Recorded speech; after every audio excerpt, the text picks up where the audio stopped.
Thank you so much, Adam. So as Adam said, my name is Emily Mack, and I am the Director for the Department of Metropolitan Development for the City of Indianapolis. So starting in about the summer of 2019, the city partnered with Indigo and the Metropolitan Planning Organization to help spearhead and launch transit-oriented development efforts within Indianapolis. As a community, we're so fortunate to have an incredible investment in our transit system. And we want to help support that investment with the creation of compact, walkable, pedestrian-oriented, mixed-use developments adjacent to our transit stations. So, to help us, we engaged national experts, and we brought in Gould, Evans, and Tool Design, and Urban 3 to really help us understand those national best practices and what changes Indianapolis needs to make in order to ensure successful implementation. And this initiative is so important to us because, first, it's one of our goals with the Bloomberg Challenge and the American Cities Climate Challenge goals. But secondly, we want to support our community's investment in transit by creating vibrant, human-centered places of activity around transit stations for Indianapolis's residents. So as a city, we need to be thinking strategically about valuable land use around our BRT lines. And I'm so excited for Joe Minicozzi's deep dive into why transit-oriented development is vital to a city's success, especially the financial aspect. So let me give you a little bit of background on Joe. He's a city planner and an urban designer who is passionate about helping cities and towns reach their economic potential by cultivating their unique sense of place. He founded Urban 3 in 2011 to help explain market dynamics created by tax and land use policies, and to help communities improve their financial position through urban design. Joe's worked in government and real estate development and finance, and he served as the executive director of Asheville, North Carolina's Downtown Association. In 2017, he was named one of Planet Citizen's 100 most influential urbanists. His work has been featured in the Congress for New Urbanism, the American Planning Association, the International Association of Assessing Officers, and Partners for Smart Growth conferences. And now it is my pleasure to introduce Joe Minicozzi.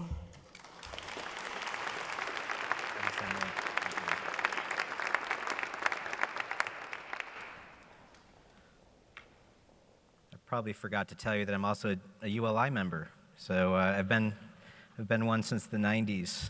Let's get this started. This is kind of an interesting presentation for me to make because it's going to be somewhat entertaining for you all, but it's also a deep dive in what we're doing with our team. They're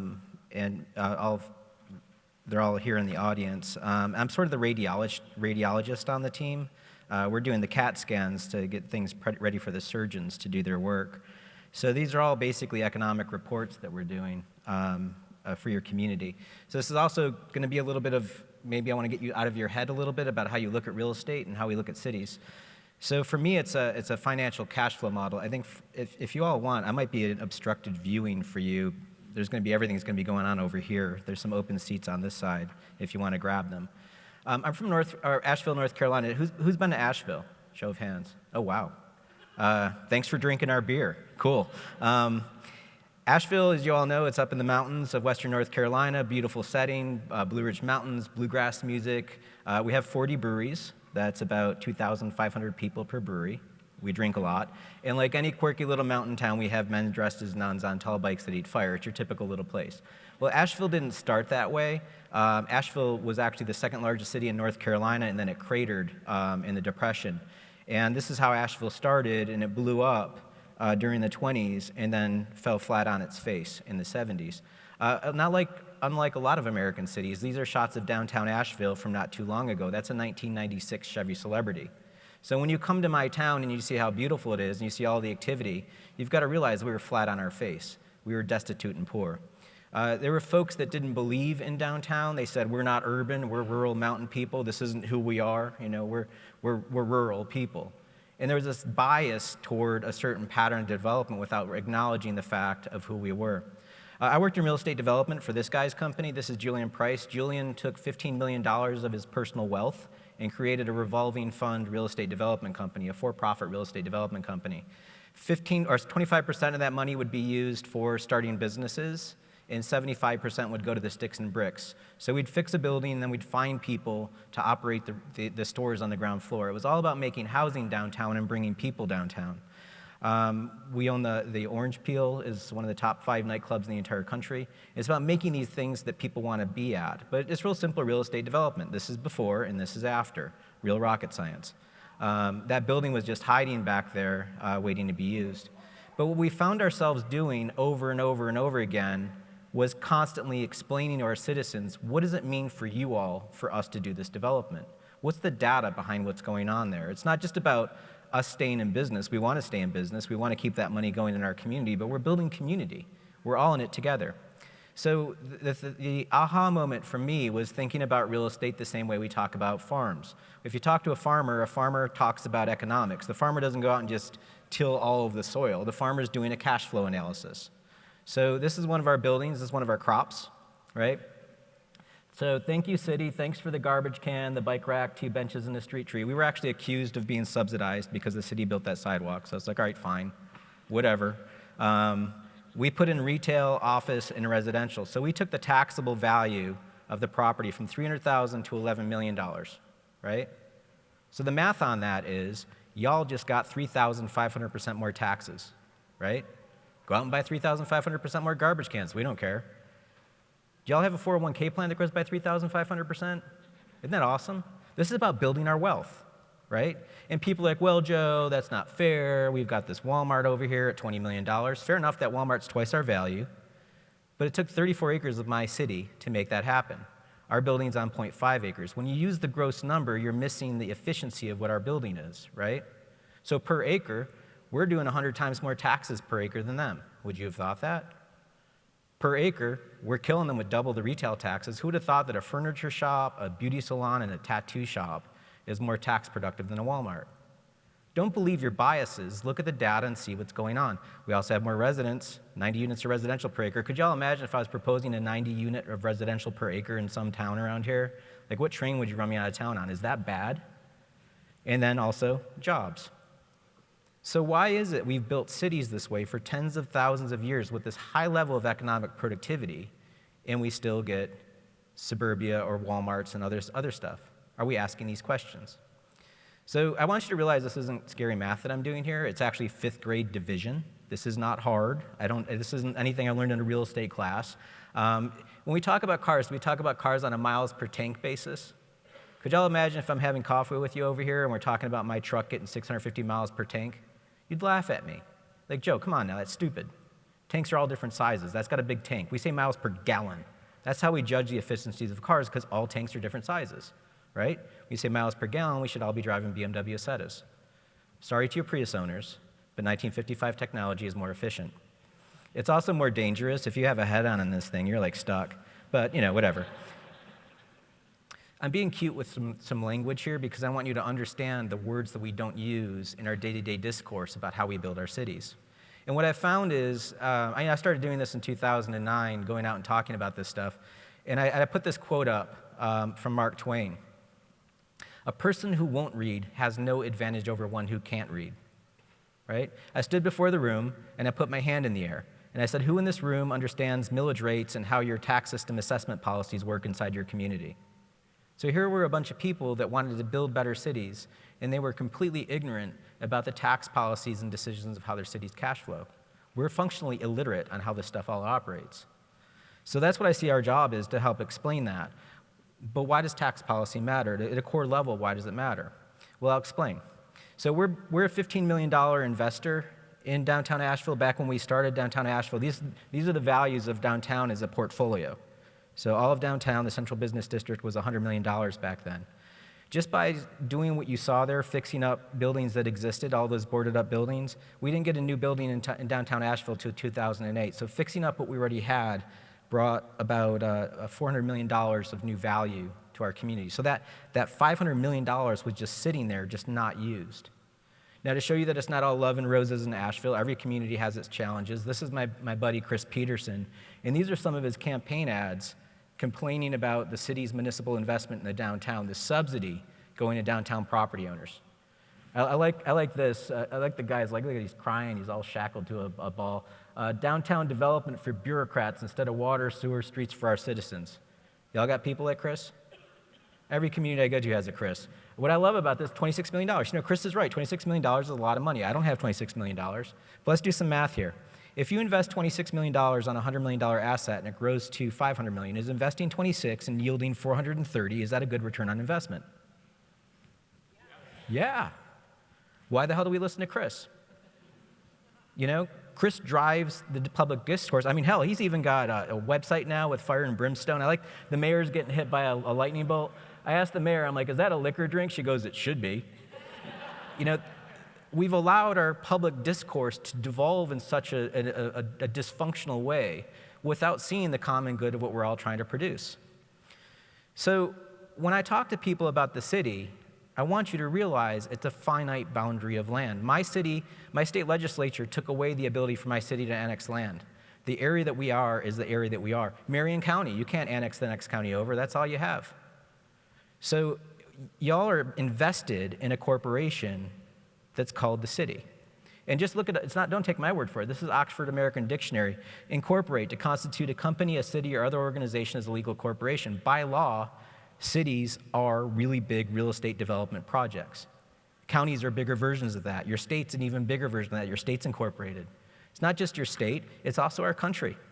Joe Biden said this on the Stephen Colbert Show in 2016. The United States is the largest corporation in the world. At midnight, I'm such a nerd, I'm looking it up. There's the federal law at the bottom for any attorneys in the room. We are listed as a federal corporation. It doesn't say that we're a capitalistic corporation, but by law, we're all in it together. It's a sharehold. So my city at $13 billion of taxable value is 6 times the value of Ted Turner. I know you all didn't meet any of my counselors or mayor, but I can guarantee you they're not qualified to run CNN. They're not looking at the data, but they should be. This is critically important stuff. We've done this all across the country. It doesn't matter what state we're in. They're all different tax policies, but they all yield the same results. When you mash everybody's data together, this is what you see. For every dollar of county single-family tax value out there and paid in property tax to the county, their brother and sister in the city's paying about 5 times that to the same county. Here's the Walmart, here's the mall, this is a 2-story building, this is a 3-story building, that's a 6-story building. This could be Driggs, Idaho, Durham, North Carolina, or downtown Dallas. When you start stacking those stories, you're stacking your wealth, right? You know, sometimes some people say to me, they're like, dude, what's your problem? Why do you hate Walmart? If that's what you're thinking, you're totally missing the point. I'll tell you, you heard that I went to the assessors conference. I don't know if you all have been to an assessors conference, but it makes a ULI conference feel like Burning Man. It's the squarest thing ever. I mean, these people are nerds. Imagine 2,000 assessors. Well, I was at the conference. This guy gets up at 8 in the morning. He's the keynote speaker talking about the value of Walmart. He did the most amazing presentation on how crappy their buildings are. I was blown away. I was like, this is brilliant. Imagine this. You can go in and in one meeting get 3,000 properties value deducted with one meeting. That's highly efficient. Good for him. Now, I'm trained as an architect, so I'm having a coronary. I'm like, how is he getting away with this? Why doesn't anybody care? He's basically yelling in the room, we're going to pay the lowest taxes in your community possible. And everybody's like, great, how can we help? That's the system. If you build a system based on valuation, there's a perverse incentive for me to build junk in your corporation, period. If you're okay with that, great. So I went up to the microphone and I asked him, I said, Mr. Terrell, what's the useful life of one of your buildings? And unapologetically, he said to me, 15 years, maybe 20 years, we want to depreciate it as fast as possible, maximize the depreciation, we'll build another building and start the depreciation cycle again. There you have it. If that's a good deal for you, great, go for it. But make sure it's a conscious choice. If you're okay with a 15-year building, which is the life cycle of a cat, go for it. I'm a dog person, sorry, but we at least mourn the passing of a cat, not the Walmart. Understand the numbers of this stuff. So one of the ways that we show this is my county, this is Buncombe County. And what you see here is, this is the valuation model. So this is the way people typically took at real estate. So this is 350 square miles. I have non-taxable in gray. So this is a big federal park right here, part of the Blue Ridge Parkway. I have low value in green, high value in purple. So low values in green, high values in purple. This is the Biltmore estate, this big purple splotch.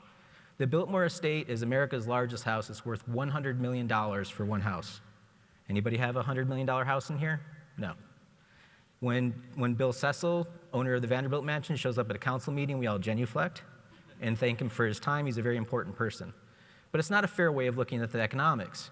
He's got a 180,000 square foot house sitting on 8,000 acres of land. He's got the biggest gas tank. Of course it's going to be worth a lot of money. So rather than total value, let's do value per acre. Here's efficiency. I'll just show it to you in 3D. Anybody want to guess where downtown Asheville is? I don't even have to label it. You see the purple mountain shooting off the map. Now we can also see my little sister over here, Black Mountain. We can see its downtown. This is a village of 8,000 people. We can see its downtown writ large in the economics of the model. Conversely, to do the opposite is a tax advantage. Why would somebody do something more complicated, more difficult in your community? Why would somebody give you all that wealth? Have we built an economic system that works for you? So our role in all of this was to look at you all under the same lens and bring the data forward for the design team to start talking about as we move forward, or you all move forward with zoning changes, putting policies in place. You need to understand what it means to you all as a corporation and how to grow your wealth. So first of all, I'll go ahead and admit I'm from North Carolina. I'm just a dummy. I don't understand your tax system. So this is the way my tax system works, by the way. I've got a market value. We get a taxable reduction to get a taxable value. Everybody, doesn't matter what kind of property you have, we all get the same tax deduction, commercial, residential, whatever. And then we get a tax rate and done. This is called a straight line system. This is the most simple one that we've ever discovered. Y'all a little bit more complicated. You have a gross adjusted value, and then you take off your deductions. Your deductions is a list of about 30 different things. If you're a disabled veteran that owns a heritage barn with a solar panel on it, you're like cooking with gas. There's all of these different things they give you a discount. And then you get your tax rate that's set to get your tax bill. That's called option one. Y'all passed this thing called a circuit breaker. Circuit breaker is option two, but option two has 3 subsets. So that's option one. Your circuit breaker has, if you're 1%, if you're a homestead, if you're like some other kind of housing, like a duplex or a small apartment, that's a 2% tax. If you're commercial, that's 3%, right? Those are the different circuit breakers you go through, different channels. What the tax assessment policy does is they pick whichever is cheaper for you all and send you down that road. So you get the lowest of whatever tax, which as a resident, that's kind of awesome. You're going to give me a deal. I'm not going to pay money. Awesome. I get all this infrastructure. I don't have to pay for it. That's a good deal. So here's how it works. This is the capped maximums on value for homestead, other residential, and commercial. If you take $500,000 of value of each of these, this is what the tax bills would look like. So you have $5,000 for homestead, $10,000 for higher density residential, and $15,000 for commercial. Let's go back for a second. By the way, if anybody's this is being videotaped, so you'll have a copy of all of this. Let's do some complex math. What's the difference between 1% and 2%? That would be called double. What's the difference between 1% and 3%? That would be called triple. Are you guys okay with charging your commercial properties 3 times the taxes of residential? That's what's happening. So when you see this little like 1%, it seems so innocent. But when you look at the tax bills, it's triple. It's double if you're a renter. I didn't know you guys hated your renters so much. So if you're a single-family homeowner, you're paying 1%. If you're a renter, you pay 2%. That seems fair. Do you think somebody that owns a rental apartment is just going to, like, out of the glory of their own heart, they're going to pay that extra taxes? Of course not. That's going to get passed on through to the renter, just so you know. It's called math. We went ahead and mapped it. I'm not going to go through this whole map, but this is how your tax rate looks across Marion County on who's paying 1% or 2% and higher. Or another way of looking at it is this. Again, obviously this is super complicated to show in this room, so you'll have a copy of this. But this is who's 1%, 2%, 3%. We're doing this analysis to see if we see a pattern. Is there anything going on? Is there a relationship between land use and infrastructure? Is there anything our team can understand? But we're trying to figure out how you're paying your money. So here's taking all of Marion County and breaking it down into who's a 1%er, a 2%er, or a 3%er, and then you have non-taxable stuff like this building, and then here's the contribution. So the land area footprint of the 1%ers is basically about a 1-to-1 relationship of what they put into the kitty in your taxes. So for anybody that's in a single-family home ownership situation, this is what you put in. You're basically a 1-to-1 ratio. For the 2 and 3%ers, you're actually punching above your weight. That's your data. Just be informed on that. Income tax, you all pay an income tax. I'm going to lobby this point hard throughout this presentation. You'll hear this. All of the different states operate differently. We don't have income tax at a local level in North Carolina. But for y'all, the majority of your taxes come out of property tax. You have a little bit of retail tax, and then this green stuff on top is your income tax. You generally want to be hanging out with the states on the left of this chart, like Wisconsin and Connecticut and stuff like that. Controlling your property cash flow out of your property value is good because it's directly connected to land use. When you're on the right-hand side over here next to Louisiana, Arkansas, and Alabama, they're running their cities primarily off retail taxes. So in a recession, people don't buy a boat or a car or a TV. All of a sudden, you can't afford your cities because the recession hits retail first. So that's okay. About half your city's revenues come from your property tax. Almost half comes from your income tax. So we tried to ferret out, is there a way to map where it's coming from and where it's going to from your income tax perspective? This is the best that we could do. This is your income tax return to the areas, because your state doesn't allow us the ability to see where it's coming from, which is highly irregular, to say the least. That's something you should ask for. You should be allowed to see this data so that you can make conscious decisions about your data. So we tried to suss it out. You can see up in Hamilton County, you do export some revenue up there. So put simply, if you work over here in downtown, your income tax follows you out to your house. So if you live in Carmel, your dollars that you create here in downtown go up there in Hamilton County with them. And I'm not going to make a comment about fairness of that, but we should at least be able to see where that's going. And Hamilton County should send you a thank you card every once in a while or something. But so measuring the people, here are the jobs that come into Marion County. So you bring about 67,000 people in from Marion. But what's nice is, from Hamilton, you have about half your population are homegrown people that live in Marion and work in Marion. So that's pretty good. So here's Hamilton, this little pie slice here. So basically you import 300,000 people from other counties into Marion County. You export about 100,000, so you bring in 2 people for 1 person that leaves. And then you internally capture about 300,000 people, which is cool. So that's your data. So you're actually a good job center here with that. So here's your population. We're trying to figure out, okay, where do people live, and then where do the people work? Here's where people work.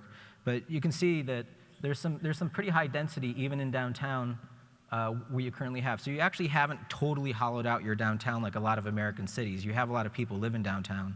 And you have some pretty high density places on the west side as well. These are all census block data. Here's your jobs.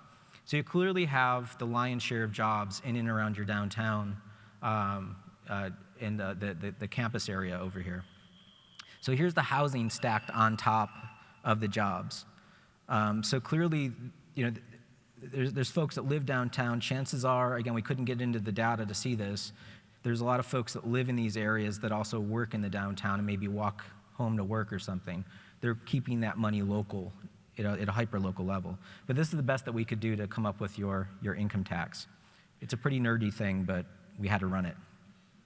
As we look at the corridor for the blue line, you need to think of a threshold that you want to have. Or, we were at the team, I was joking that I called it a 2-drink minimum. Like, what's the minimum level that you need to have from a density standpoint and a job standpoint to keep money coming on that corridor to pay for that bus rapid transit? That's a way to think about it fiscally. Does that make sense? So we're saying about 30 units an acre would need to be the threshold in the corridor. Anything under that, you're losing money. You're putting money into the ground without getting revenue back. So again, I'm going to hammer the point. Ask your state legislature to see the data. At the very least, you should be able to see that. So here's your county total value, or miles per tank. And you can see all the big parcels on the north side, super valuable. But again, they're huge parcels. This is the way you actually function from a financial standpoint. Here it is in 3D. Now, this is your actual cash flow, your full value. Now, as you know, some of these are 2%, 1%, and et cetera. When people talk about TIF, the 2%, 1%, that's essentially a TIF, right? You're not paying full value, you're getting a discount. So when you look at that, this is what you're actually paying. So just be warned or thought through that all of those neighborhoods outside of downtown, the state basically gives you a big TIF. It's not a conscious TIF like doing a real estate development project, but when you get a discount on your taxes, that's a TIF. So this is the difference in the TIF, if you can see that visually.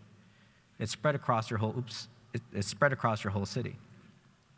The actual TIF projects, probably hard to see here, drop out. I'll come back to those. This is a side view looking south to north on the left. Is this all too nerdy for you guys? Are you good with this?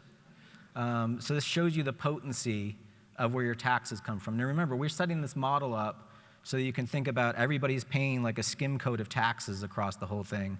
Where do you get the majority of your taxes? And you can see a lot of it's coming out of your downtown, although there are some core areas along your north side that pop up. So your TIF stuff, these are your TIFs.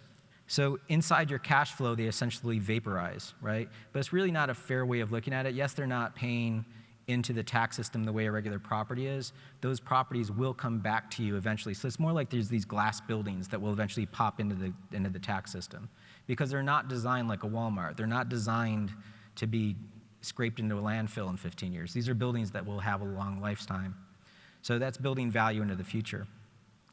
33% of your county is non-taxable. These are parks, museums, stuff like that. That's about average for what we see.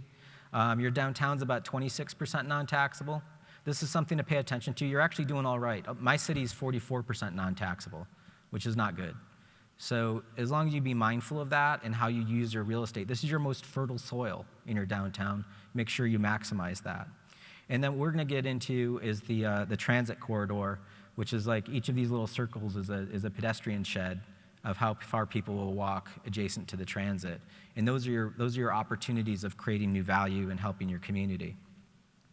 So your city is a portion of your county, is essentially 8% of the land area and 8% of the property taxes. So it's like a 1-to-1 ratio of productivity. Your downtown is a shareholder of the corporation of Marion County, barely shows up as a footprint of the county, is producing 10% of the county's wealth. That's a 1-to-12 ratio of productivity. That's amazing. What's good for your downtown is great for your city, but it's unbelievable for your county from a productivity standpoint. The corridor, in its current state, dropping the downtown out of it, so downtown isn't part of these numbers, is 3% of your county area. It's 11% of the value. So it's about 1-to-3 ratio of productivity. That's pretty good in the current state. So anything beyond that, any investment that you do beyond that will create more wealth and more wealth potency. This is a good place to invest. Little sidebar. There are suburban biases baked into the system all over the place. This is one of my favorites. When we get your data, is there any tax assessors in the room? Good. We'll get your data, and we always have to test how your assessors do math. And we just want to see, are there standards that they're following, or are they making human error? Both happen. But we'll take the buildings and turn the buildings off and just look at the dirt value per acre. And this is one of the worst cases we've ever seen. This is Cheyenne, Wyoming. So this is just nothing but dirt, right? Dirt per acre. So there's no buildings in here. So this should look a little bit more consistent than it is. You see this neighborhood in the upper left here, how everybody's blue, right? That seems fair. When I was presenting in Cheyenne, I said, what's going on with this parcel right here, where it's blue, it's $15,000 an acre, and when you cross the street in the same zoning district, same school district, same fire district, same police district, when you cross the street, it doubles in value to orange.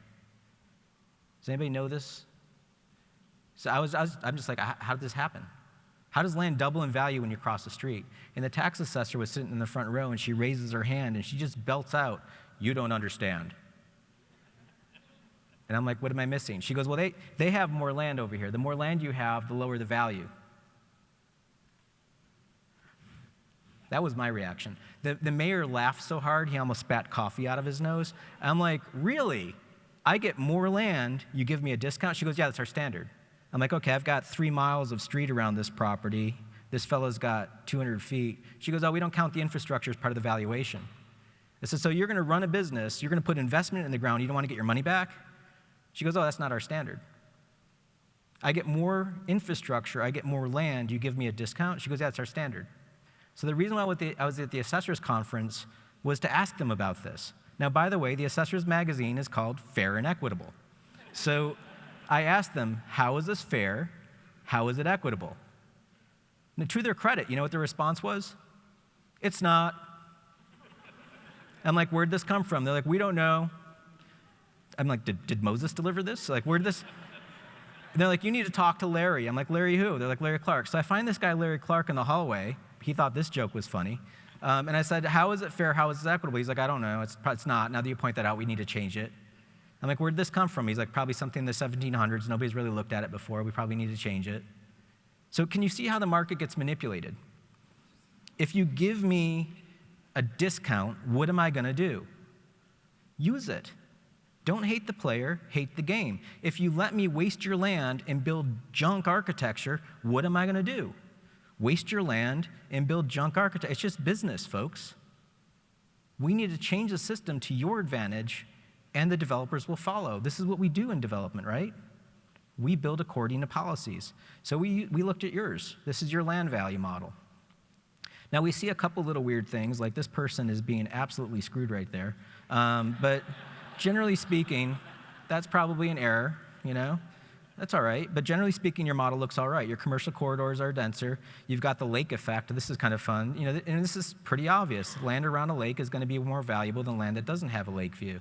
But what you see, let's see, in the corridor, you see how out parcels are worth more than larger parcels. So you still have that standard baked into your system.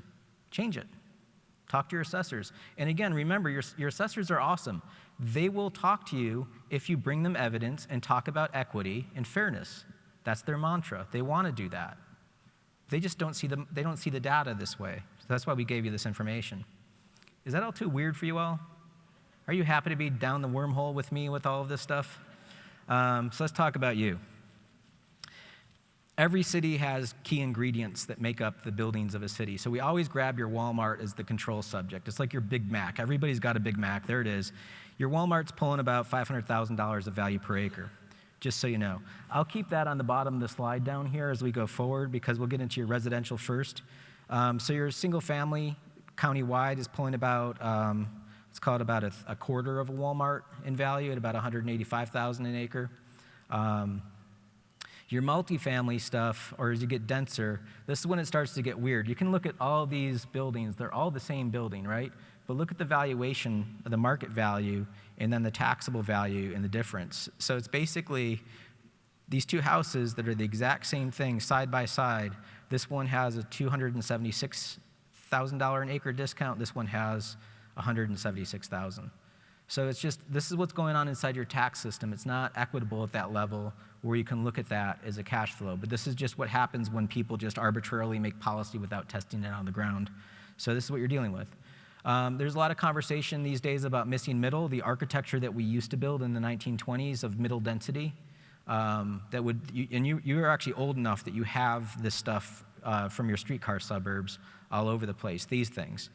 This is the Lincolnshire Apartments at $1.6 million an acre. Would you guys all thought that was like 3 times the potency of a Walmart right there? It is.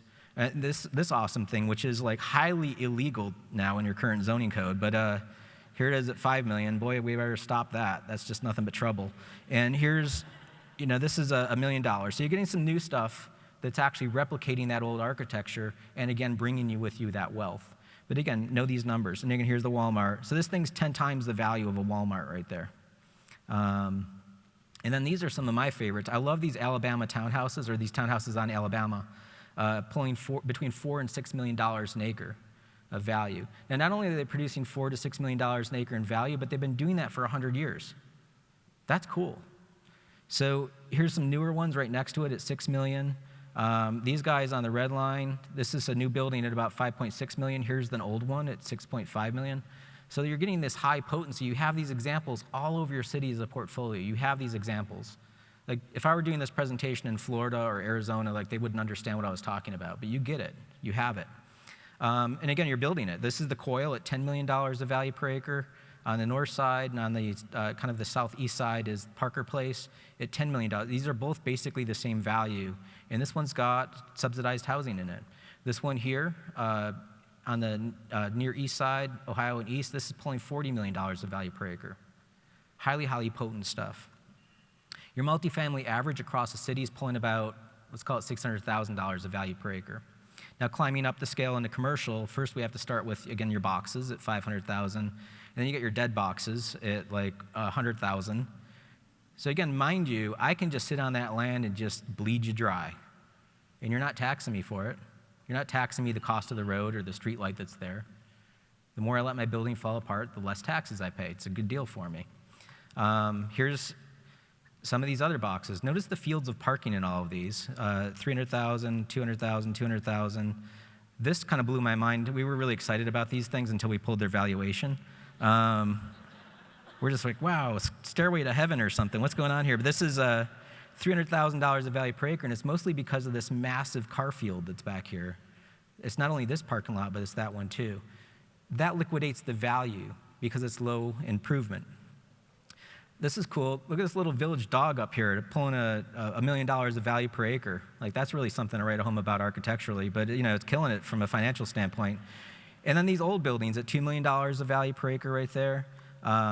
This is on the north side, this is the Fresh Market at $2.5 million. And then right across the street are these two old buildings. This one's pulling $1.5 million of value per acre right there, or 3 times the value of a Walmart. So again, these examples are all around your community, but you get this kind of stuff. Okay, I drive a car, I need a gas station, but does this need to be on your bus corridor?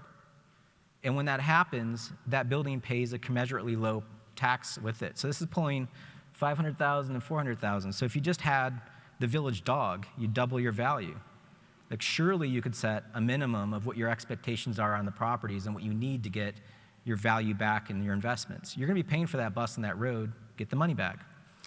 This empty building right here is pulling $4 million. You'd be better off with an empty building by, 4 times over than a gas station. It's just data. There it is, $4 million. So if you fix that thing, imagine what happens to its value. So that's where you should be exerting your influence. That's where you should be working with people with incentives and stuff like that. Here's a new building at about $5 million of value per acre.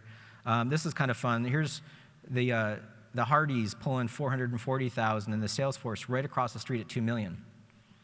So let's think about this for a second. We've got a street section, right? We've got a street, we know the cost of the street. On one side of the street, it's paying, what is that, less than a quarter what the other side of the street is paying? How is that consistent? How is that a good business plan for you all? It's not gonna work. And this is what happens with every American city. There's incentives for me to waste your real estate. Close those loopholes. I have to say, this is like one of the weirdest buildings I've ever seen, but it's also kind of endearing and cool. It's pulling $32 million of value per acre. That's actually a really good idea right there. Line your parking deck with a useful taxable value that also provides housing in your downtown area. That's super smart. Architecturally, it's a little weird, but hey, 32 million. The Meridian's killing it at 90 million, and then your big buildings. This is 360 Market at 60 million, Salesforce at 80 million. Who would have thought that the Mass Avenue, that block of mixed-use buildings, is actually double the potency of Salesforce? Would you have thought that when you walk by it? And then your Conrad is the big spike in your city, pulling $340 million an acre. Now, what's crazy about your Conrad is a lot of it's been there for a while. Do you know the story of the AT&T building in downtown? This is the AT&T building here in the early 1900s. Your community, your people, found that land so valuable, they literally moved the building with people in it. This is them rotating the building. They built this round ramp, and they essentially turned the building every single day while people at work. And they eventually, it took them about a month to move the building, but they moved it to the side so they could build another building next to it. That's understanding the value of land. That's understanding the value of place. This is your community did that. It's mind-blowing. But you look at this. This is the Conrad. There it is today. This is a piece of it right here. Here's a piece of it in 1940. Here's a piece of it sitting around in 1910. And look at your people in the street just walking around. There's mass transit. You have this lesson in your community of understanding urbanism. Just go with it. It's your history. I'm not going to bother going through these two charts, but this is basically the 3D model done as a bar chart. Residential's in blue. Here's your single family back here. A commercial single use, like this is a CVS, which is barely above residential. Here's your Walmart. Commercial single use is in red, and mixed-use buildings are in green. And it's real simple. When you start mixing uses and stack stories, you're getting wealth. This is the coil over here at 10 million compared to single family. And let's go up the chart to the downtown. Here's the coil down here now, and this is the stuff in your downtown area. So that's just showing you your potency. So simply put, if you basically cut a sixth of the Conrad off the Conrad, just 1/6 of it, it would equal the entire Walmart in value. And that's the footprint difference right there on the right. If you had an acre of Tiki Bob's, do y'all know Tiki Bob's? Basically, if you had 5 Tiki Bob's, it would equal the Peddler's Mall in value. How are you going to use your land? What do you want to give rewards for? If you had like a third of an acre of those townhouses on Alabama, it would equal the 2-acre FedEx building. You know, when people see these things, the Dollar Generals, when you see them happening, it's just a different form of the same math. How do I disinvest in your community and make my development project work without you penciling out your side in your corporation? I love this. This is one of my favorite buildings, Big Red's Liquors. They do have a whiskey warehouse, in case anybody's wondering. There's Big Red's. Basically, if you had 14 Big Reds, it would equal the 89-acre Washington Square Mall. Your numbers. So, going through your land use, these are your streets. This is the stuff you own. As a developer, when I build those streets and I give them to you, it's a liability on your grandkids. It's that simple. 50 years from now, you have to rebuild every single road that I've given you. This is your buildings. This is your parking. Do you know you had this much parking? You basically have 27% of your county is surface parking. It's mind-blowing. So here's your land area as your county. This is your parking. This is your buildings. This is your roads, your liabilities. This is everything else: berms, buffers, backyards, farms, parks, whatever. Here's your waters, non-taxable, but here's the valuation. Then one of the things I thought is, like, why doesn't if we know who's using the roads, which are cars, right? Why doesn't the value of parking match the value of the roads? You own close to $18 billion worth of roads, yet your parking is pulling, less than $500 million in value. So what ends up happening is you raid that building fund to pay for the roads. Are you there at the commission meetings where you decide that, where you decide to put money into roads rather than fund a school program or affordable housing? Are you guys making that choice? No. You should. Is that too depressing? So when you get into the corridor area, we did the same thing for the transit area. Those parking lots should be your high priorities. Stripping out the downtown, you're looking at 36% of a bus corridor is surface parking. That's your low-hanging fruit. Now, what's crazy about that pie chart, that's actually more parking than Marion County percentage. You have more of a percentage of surface parking in that bus corridor than you do countywide. That's not good. So start there. Oh, by the way, is parking, we wanted to make it relevant for you all. So here's your speedway. This is how much parking's in the bus area. About 3.5 speedways worth of parking. I was going to expect a laugh out of that one, but this is all spatial analysis. I know this joke doesn't work for people under the age of 35, but we're just doing maps and just seeing what's happening. And then there's a financial aspect to this. So this is your buildings. Okay, this is Marion from Marion County. So these are actually your numbers. And Marion has 1,200 square feet of buildings dedicated to her, 900 square feet of parking, and about 2.5 parking spaces dedicated to her. So each one of you has, if you're a Marion County resident, you have 2.5 parking spaces dedicated to you. That's the gift the world has provided for you. Financially, when this gets built, the assessor is going to go out there and put a price tag on the buildings and the parking. The buildings are worth about $52 a square foot. Your parking's worth less than $1 a square foot in valuation. Now, as you all know, the roads you have to pay for. Your road's going to cost you $22 a square foot in front of the building and $22 a square foot in front of the parking, right? So let's think this through. If I'm paying 2% in taxes on $52 and 2% in taxes on 75 cents, that means I'm paying 30 times less taxes on parking than buildings, right? But my cost is the same. That's called a subsidy, right? Do y'all remember, do you have council meeting minutes where you decided to give parking a 30 times subsidy? Do you remember that? I haven't seen it in the minutes anywhere. But this is what you have in your community. This is your cash flow on how you're losing value. So we run the numbers, like surely maybe it's because y'all are Indy fans and you have lots of cars or something. So here's a map of all the people that don't have any cars in your county. Here's a map of people with 1 car, 2 cars, and 3 cars. So when you break it down, half of Marion County, 10% have no cars, and 40% have 1 car per household. So you're looking at half of your population in Marion County has 1 car or less. Did you know that? Half your population has 1 car or less, but everybody's got 2 parking spaces. That's a little weird. Inside the transit corridor, you're looking at close to 60% of your population has 1 car or less. So when you hear of talking about reducing parking requirements or thinking different about parking, don't take your own biases to the table. Look at the data and see what's going on in your community. There are folks that don't have the time to come to this meeting. They don't have a car. So they don't have access to this public discourse. So we're building an environment for people with cars and not thinking about the context of the data of what we have. And you're paying for it. You have enough roads to go to Anchorage. Did you know that? If we ran the Indy 500 on here, the 500 miles would stop you at Eau Claire, Wisconsin. You actually have to rebuild a road. Imagine if you did this. Like every 50 years, you announced a capital campaign to rebuild a road to Anchorage every single year. That's what you do every 50 years. Is that scary? Okay. A lot of people tell me, like, Joe, but look, we're doing good. We don't see this pain the way that you explain it. I'll give you an example here real quick. This is Eugene, Oregon. So we ran a full cash flow model of this thing. We treated it like a real estate project. This is the city's revenues. And I'll give you a failure. Anybody work in finance for a city or government here? In finance, your financial officer follows the CAFR standard.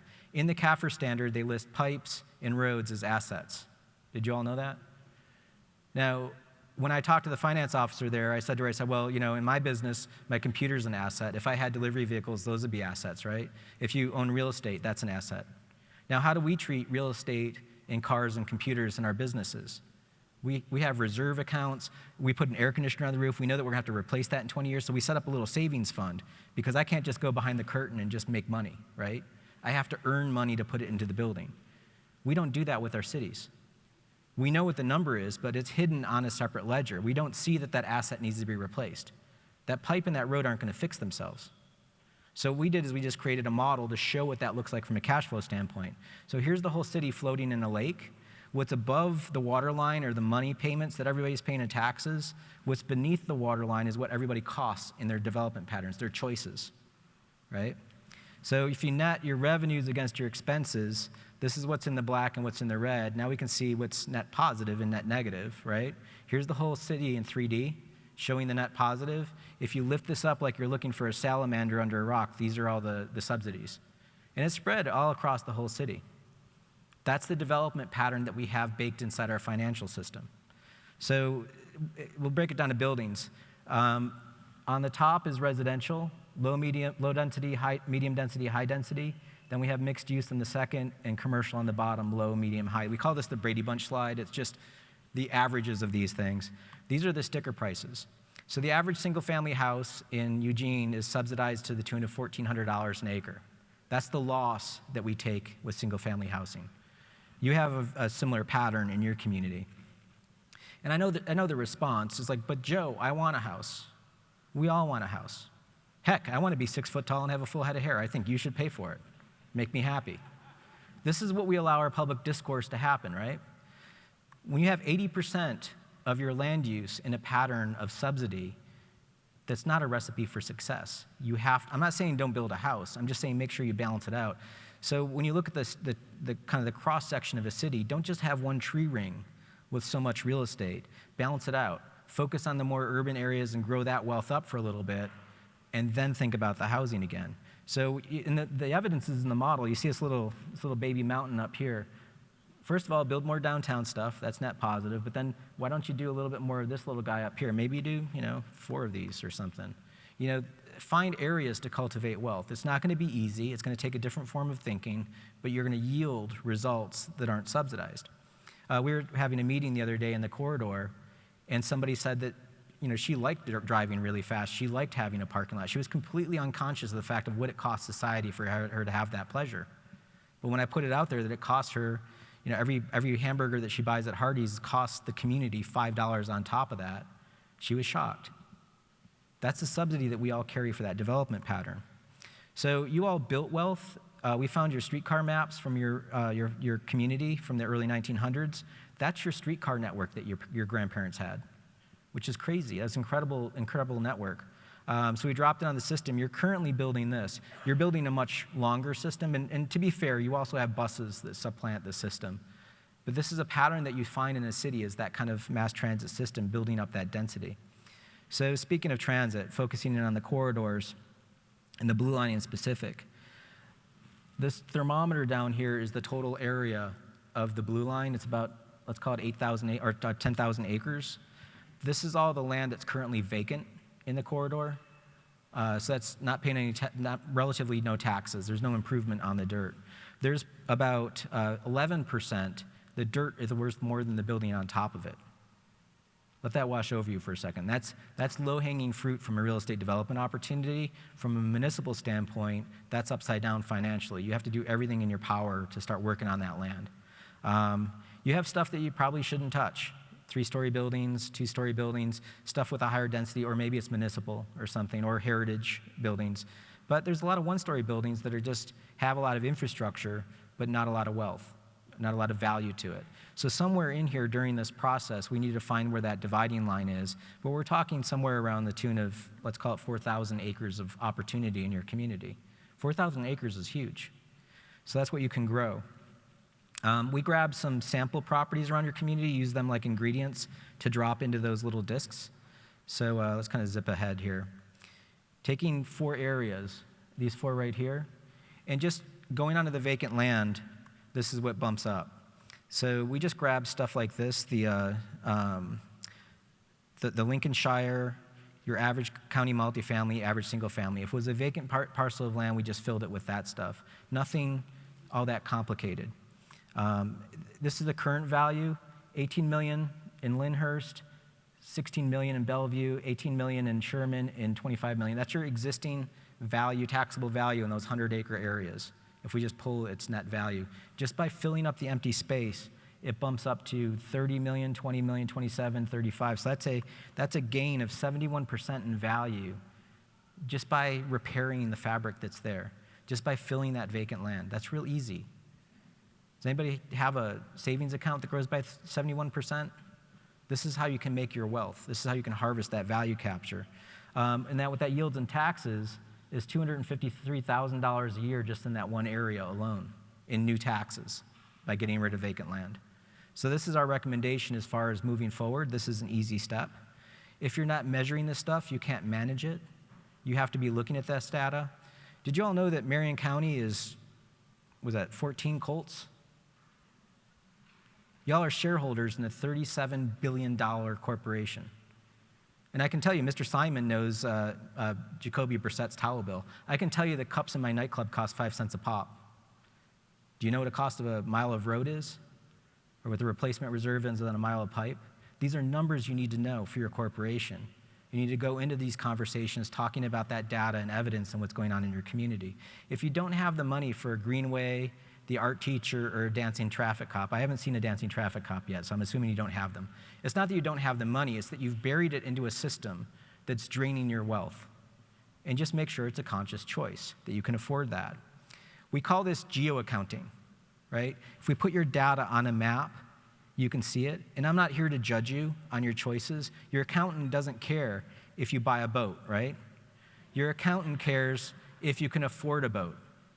So can you afford this development pattern? Can you afford to drive like 90 miles an hour on this one street over here? It's kind of crazy. I was at Washington. You know, it's like, I see the way y'all drive. It's like, all right, if you want to drive that fast, great. There's a cost to it. And make sure that we're having a community conversation about it. So we put these numbers on a map so you can see it. They're happy numbers. So this is usually where I end the presentation. But for you all, I wanted to make it culturally relevant, give you some steps and some processes to get out of this and to work with this. So I'm going to speak to you as one of your own, David Letterman. So from the home office of Asheville, tonight's top 10. What are the 10 questions you need to be asking yourself when you leave this room? Number 10, why is the historic architecture in your community illegal?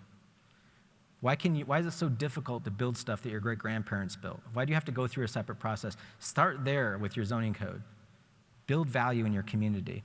Number 9, what's so wrong with a granny flat or an ADU? Thicken up. Find ways for people to build more units on existing infrastructure that you have. Is there anything wrong with that? You're actually building more capacity in your community, and for folks that are a homeowner, they can build wealth on their own property. That's kind of cool. Number 8, has anyone mentioned to Andrew Luck that quitting your job at the age of 29 is not considered retiring? I don't know.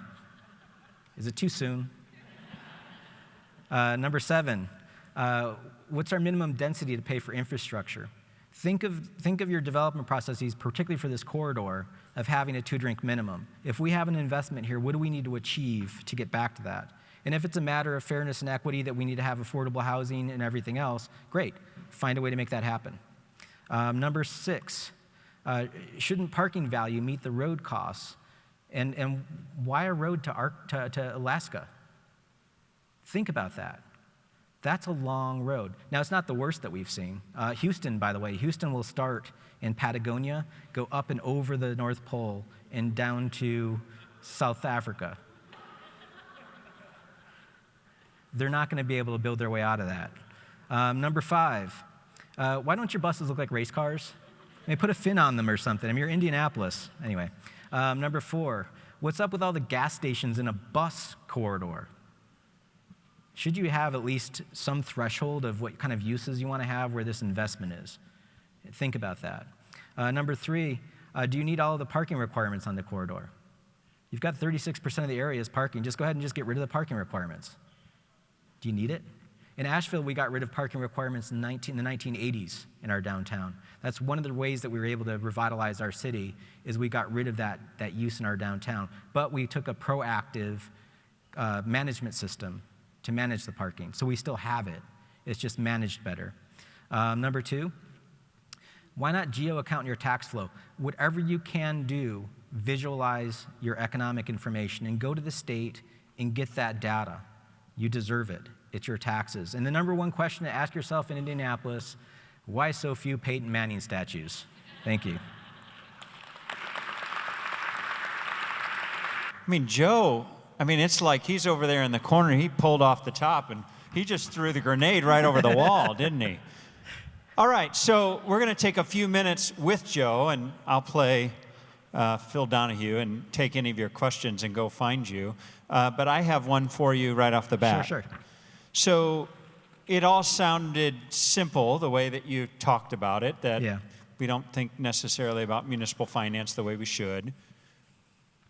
How big a role do state legislatures play in this in cities that tend to have maybe less of a home rule environment? That's an Indiana issue. We have cities who don't necessarily control their own destiny. So talk a little bit about that, where you've seen that. You're obviously a national consultant. You've worked around the country. Tell us a little bit about that. Well, what you all don't know is North Carolina. In 2010, I was on the Downtown Association board, and our legislature flipped, which well-timed with the census, so they're able to gerrymander the state. Now, if you ever want to have some fun, look at the gerrymandered maps of North Carolina. We've been in a perpetual lawsuit at the state level at the Supreme Court. Our state legislature keeps on redrawing them, and they keep on getting sued because they're still just as gerrymandered. My city, which is 2 hours away from Charlotte, my representative is from Gastonia at Charlotte. So imagine, being on the eastern side of the state, and my state legislature is from a suburb of Indianapolis, not even the core of Indianapolis. So we get the red part of North Carolina as part of our legislature. Our state took our drinking water system away. This was after they passed an anti-eminent domain law. And so we asked the obvious. You took our water system for free. You didn't pay us anything for it. You also passed a rule saying no more eminent domain. That sounds like eminent domain to us. You at least owe us just compensation. And we were accused of acting up by our state legislature, so they took our airport away without paying for it. We did a lawsuit on the water system, and at that point, the state legislature threatened us with liquidating our charter for our city. That's the toe-to-toe fight we're in with our municipality and our state legislature. We're a Dillon's Rule state like you all, where we have to beg for things from our state legislature. We're at a point where we can't talk to them. And my attitude is, keep your hand out of my pocket if you're going to have this attitude against me. But we'll gladly give you wealth. I'll gladly share wealth with my brothers and sisters, but don't accuse me of being evil. Our state legislator called us a cesspool of sin after that. And, we're Southerners. We wanted to be polite. We're having a board meeting. We're like, surely he didn't mean that. Let's send a reporter and see, maybe he'll apologize. He doubled down after we sent the reporter. His second comment was, it's not the good people of Buncombe County. It's just that city part. Actually, it's just the downtown part. That's where them freaks and weirdos are. That's the cesspool. So we threw a cesspool party. We grabbed beer. We got in the street. We wore water wings, and we got flip-flops and danced around with some music. But what do you do? So there's things that are within your control. I think it's perfectly fair and reasonable just to see the information. You can't change the way that they set up state tax policy, but you can show the visuals and ask if it's fair or not. Part of the reason why we do these charts, I didn't use any language over a sixth grade word in this whole entire presentation. It's to give you the information that you can use as ammunition to communicate visually. There are things you can control and you can't, but arguing for your own efficiency or adopting local policies, there are things you can do with tax districts or TIF districts or other ways of plugging those gaps, Zoning code, you can do that with your zoning code. In Asheville, we have a 2-story minimum in most of our downtown that you can't come in and underbuild is a threshold. So there's things you can do without asking the state. Okay, a couple of quick questions here. We want to keep the going. Anybody have a question? Look at these people. They're all like, that was awkward. I feel a little uncomfortable. That was confrontational. Way to go, Joe. All right, question, Mr. Taft. Yeah, more or less it seemed like a lot of what you're talking about in terms of taxable value is essentially density. Is there any difference you draw between density in cities and taxable value? Density matters, design matters. Obviously if you build a more value, that's the other weird perversity, that there's a disincentive to build good architecture.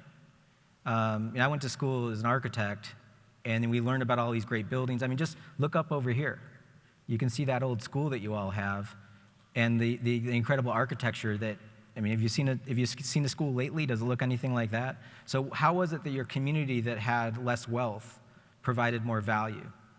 And back in the day when we didn't have modern financial systems, it was mostly local money. So we invested more because, we'd feel guilty if we did a mediocre building in our city. But now that we've nationalized that revenue stream, it operates at a higher level of efficiency. So, it's harder to get good architecture. Do you know Henry George, land value taxation? Anybody hear of Henry George? Henry George is a tax economist in the late 1800s. He came up with this idea of eliminating improvement value. Just do dirt value. And what you should charge is what your investment is in the dirt adjacent to it. That should be the taxable value on the other side. Really simple. And he was steamed. Imagine being in Boston in the 1800s when all these boats show up from Europe and just dump a bunch of people into Boston, Philly, and New York. And that's what America was experiencing. So he thought it was patently unfair that your family stepped off the Mayflower and you could just sit on the land and speculate and pay taxes based on how you're using the land rather than what its potential latent value is, right? But Joe, I'm German. I wouldn't do that to you, I promise. But you were one of the people that came over off the boat, your family. Same with my family. Anyway, so he invented this thing called land value taxation. It went around the country like wildfire. Everybody got excited about it, but nobody changed their legislation. There's only 2 states in the country that allow that taxation system, Pennsylvania and Vermont. That's another thing you can ask your state legislature to do. Incidentally, when I talk to people about taxes, everybody's like, oh, it's so hard, it's so complicated, this. I see the same problem that he experienced. Everything that I do and show you is going to feel kind of hard, difficult. So this woman here, Elizabeth Maggie Phillips, who has spectacular eyebrows, she was a Georgist, and she thought, I'm not even going to work with the adults. I'm going to work with kids. I'm going to create a board game to teach people Henry George taxation, and here it is. Did y'all recognize it? Monopoly. How do you win Monopoly? Location, land assembly, put buildings on it. That's it. So this is the way to think about land value taxation synthetically in my mind. That's the simplest way to get to this. But yeah, right now the current system is the lower the density, the lower the value, the lower the taxes. One other question, and we're going to hit a break. Any other questions? Incidentally, I'd recommend this guy's book. I don't know if y'all know Chuck Marone from Strong Towns. Chuck's on fire about the cost of roads, and he just captured a lot of it in this book. And he's going to be publishing a bunch more of these. He has a blog where he writes about this stuff. A lot of the analysis that we do, it basically visualizes the stuff he talks about. But if you want to be entertained or maybe even depressed, read his book. He's from Minnesota, so he is polite and nice about it. All right, we're going to take a break. 10 minutes. We've got some very nice, wonderful things to eat and drink in the back and some other things to drink over here. Take a few minutes. I'm going to corral you back in about 10 minutes.